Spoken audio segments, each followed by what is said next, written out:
अतिशय शॉकिंग आणि अतिशय धक्कादायक अशी बातमी आहे. त्यांच्या रूपाने या देशाचा गौरव होता आणि देशाचा प्राईड आणि अभिमान होता. आज प्रत्येक भारतीयाला त्याचं दुःख आहे. मला तर आहेच आहे, पण प्रत्येक भारतीयाला या गोष्टीचं दुःख आहे. आणि ते ज्या पद्धतीने मिसळलं ते भारतीय जीवनामध्ये, ज्या पद्धतीमध्ये विद्यार्थी असो, तरुण असो, कुठलाही विषय असो, त्यामध्ये त्यांना रस होता. आणि देशासाठी अगदी 24 तास विचार करणारा आणि काम करणारा, विचार करून आणखी काहीतरी व्हावं, देशासाठी चांगलं व्हावं यासाठी प्रयत्नशील शेवटच्या क्षणापर्यंत.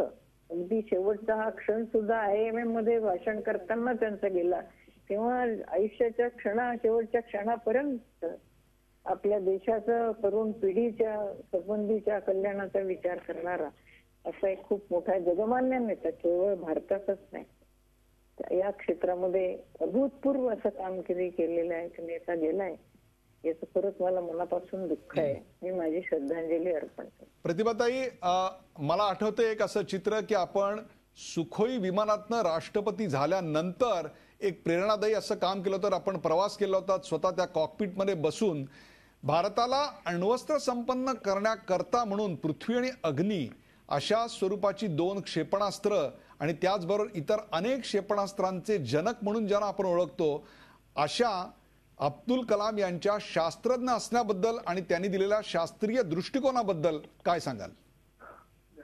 त्यांनी शास्त्रीय दृष्टिकोन देशाला दिला. त्यांचे विचार शास्त्रीय. प्रत्येक वेळेला तुम्ही त्यांच्या भाषणामध्ये बघितलं तर त्याच्यामध्ये संशोधन आणि पुढे तुम्ही काय केलं पाहिजे, पुढची झेप तुमची काय असायची, विंग्स ऑफ फायर या विषयातून त्यांचं व्यक्तिमत्व प्रकट होतं. आणि प्रत्येक क्षणाला त्यांना आपल्या देश हा सायंटिफिकली पुढे गेला पाहिजे, नवीन पिढी पुढे गेली पाहिजे, त्यांच्यामध्ये संशोधनाची आवड निर्माण झाली पाहिजे, सायंटिफिक टेम्पर डेव्हलप झालं पाहिजे, अशा पद्धतीचा शास्त्रीय दृष्टिकोन नेहमी मांडणारा असा एक देशाला अभिमान वाटेल, गर्व वाटेल असा एक नेता आज हरपलाय.